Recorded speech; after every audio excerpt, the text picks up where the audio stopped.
ପିଲାମାନେ ଆଜି ଆମେ ଗୋଟେ ସୁନ୍ଦର କାହାଣୀଟିଏ ପଢ଼ିବା। କାହାଣୀଟିର ନାଁ ହେଉଛି ଚାଲ ଦେଖିଯିବା ଧନୁଯାତ୍ରା। ପୌଷ ମାସ ଜଙ୍ଗଲ ସାରା ମୁସୁମୁସିଆ ଖରା ବିଛାଇ ହୋଇ ପଡ଼ିଥାଏ। ଚାରିଆଡ଼ ଶାଗୁଆ ରଙ୍ଗରେ ସୁନ୍ଦର ଦେଖାଯାଉଥାଏ। ସେହି ଜଙ୍ଗଲରେ ଠେକୁଆ ଛୁଆଟି ମନ ଖୁସିରେ ଖରା ଖାଉଥାଏ। ହଠାତ୍ ଡବ୍ ଡବ୍ ଡବ୍ ଡବ୍ ଡବ୍ ଡବ୍ ଶବ୍ଦ ହେଲା।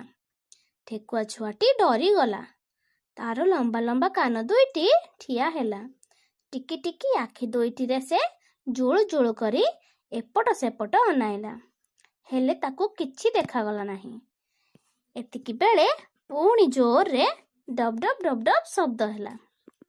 ଠେକୁଆ ଛୁଆଟି ଛାନିଆ ହୋଇ ଘର ଆଡ଼କୁ ଧାଇଁଲା।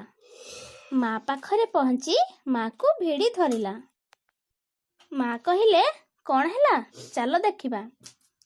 ଏତିକି ବେଳେ ଜଣେ ଲୋକ ବାଜା ବଜାଇ ବଜାଇ କହୁଥାଏ, ଶୁଣ ଶୁଣ, ଆସନ୍ତାକାଲି ମହାରାଜ କଂସ ଧନୁଯାତ୍ରାର ଆୟୋଜନ କରୁଛନ୍ତି। କୃଷ୍ଣ ବଳରାମ ଯାତ୍ରା ଦେଖି ଆସିବେ। ସମସ୍ତ ଜଙ୍ଗଲବାସୀ ଯାତ୍ରା ଦେଖିଯିବେ। ଡବ୍ ଡବ୍ ଡବ୍ ଡବ୍ ଡବ୍ ଡବ୍ କରି ସେ ଲୋକଟି ଚାଲିଗଲା। ତହିଁ ଆର ଦିନ ସମସ୍ତ ଜଙ୍ଗଲବାସୀ ସକାଳୁ ସକାଳୁ ଗାଧୋଇ ନୂଆ ଜାମା ପିନ୍ଧି ବାହାରିଲେ। ସମସ୍ତେ ମଥୁରାପୁରକୁ ଧନୁଯାତ୍ରା ଦେଖିବା ପାଇଁ ବାହାରିଲେ। ବାଘ, ଭାଲୁ, ସିଂହ, ହାତୀ, ହରିଣ, ନେଉଳ ଆଦି ଧାଡ଼ି ବାନ୍ଧି ଯାଉଥାନ୍ତି। ପଛରେ ମା ଠେକୁଆ ତାର ଛୁଆକୁ ପିଠିରେ ବସାଇ ଚାଲିଥାଏ। କିଛି ସମୟ ପରେ ସେମାନେ ସମସ୍ତେ କଂସ ରାଜାଙ୍କର ଯାତ୍ରା ପାଖରେ ପହଞ୍ଚିଲେ। ମଣ୍ଡପର ଗୋଟିଏ କଡ଼ରେ କଂସ ରାଜାଙ୍କ ପାଇଁ ମଞ୍ଚ ବ୍ୟବସ୍ଥା ହୋଇଥିଲା।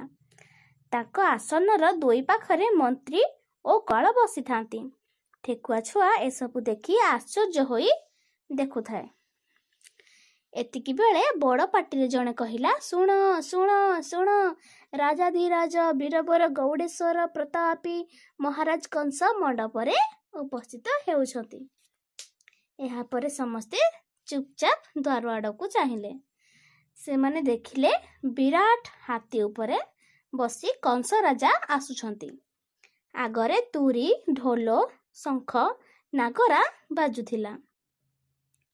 ରାସ୍ତାର ଦୁଇ କଡ଼ରେ ଲୋକମାନେ ଫୁଲ ପକାଇ କହୁଛନ୍ତି, ମହାରାଜ କଂସଙ୍କର ଜୟ ହେଉ, ମହାରାଜ କଂସଙ୍କର ଜୟ ହେଉ।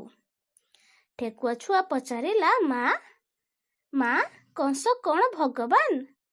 ମା କହିଲା, ନାଇଁରେ ପୁଅ, ସେ ଭଗବାନ ନୁହେଁ, ଅସୁର, ବହୁତ କଷ୍ଟ ଦିଏ, ସେ ବହୁତ ଦୁଷ୍ଟ, ସମସ୍ତଙ୍କୁ ଡରାଇ ଶାସନ କରୁଛି। ଯାତ୍ରା ଆରମ୍ଭ ହେଲା। ବଡ଼ ବଡ଼ ବୀରମାନେ ଧନୁରେ ଗୁଣ ବାନ୍ଧିବା ପାଇଁ ଆସିଲେ, କିନ୍ତୁ ଧନୁ ଉଠାଇ ପାରିଲେ ନାହିଁ। ସମସ୍ତେ ଆଶ୍ଚର୍ଯ୍ୟ ହେଉଥାନ୍ତି। ତାପରେ କୃଷ୍ଣ ଧନୁକୁ ନମସ୍କାର କରି ବାମ ହାତରେ ଉଠାଇ ଗୁଣ ଚଢ଼ାଇବା ସମୟରେ ଧନୁଟି ଭାଙ୍ଗିଗଲା। ଏତିକି ବେଳେ ଶୁଭିଲା, କୃଷ୍ଣ ବଳରାମଙ୍କର ଜୟ ହେଉ, କୃଷ୍ଣ ବଳରାମଙ୍କର ଜୟ ହେଉ।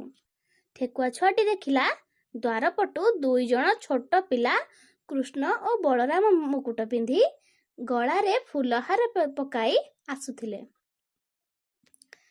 ଠିକ୍ ସେତିକି ବେଳେ ଗୋଟିଏ ପାଗଳ ହାତୀ କୃଷ୍ଣଙ୍କୁ ମାରିବା ପାଇଁ ଧାଇଁ ଆସିଲା। କୃଷ୍ଣ କ'ଣ କଲେ? ତାର ଶୁଣ୍ଢକୁ ଧରି ବୁଲାଇ ବୁଲାଇ ଫୋପାଡ଼ି ଦେଲେ। ସମସ୍ତେ ତାଳି ମାରି ଜୟ ଜୟ କଲେ। ପରେ ପରେ ଚାଳୁର ଓ ମୁଷ୍ଟିକ ନିଶ ମୋଡ଼ି ମୋଡ଼ି ମଲ୍ଲଯୁଦ୍ଧ ପାଇଁ ଆସିଲେ। ଘମାଘୋଟ ଯୁଦ୍ଧ ହେଲା। ଶେଷରେ କୃଷ୍ଣ ବଳରାମ ସେମାନଙ୍କୁ ମାରିଦେଲେ। ଏସବୁ ଦେଖି କଂସ ଡରିଗଲା। ମଞ୍ଚ ଉପରୁ ତଳକୁ ପଡ଼ି ମରିଗଲା। ସମସ୍ତେ କୃଷ୍ଣଙ୍କର ଜୟଗାନ କଲେ। ଠେକୁଆ ଛୁଆ ମଧ୍ୟ କୃଷ୍ଣଙ୍କ ଜୟଗାନ କରି କେତେ ରକମର ମିଠା ଖାଇ ମା ସହିତ ଘରକୁ ଫେରିଲା।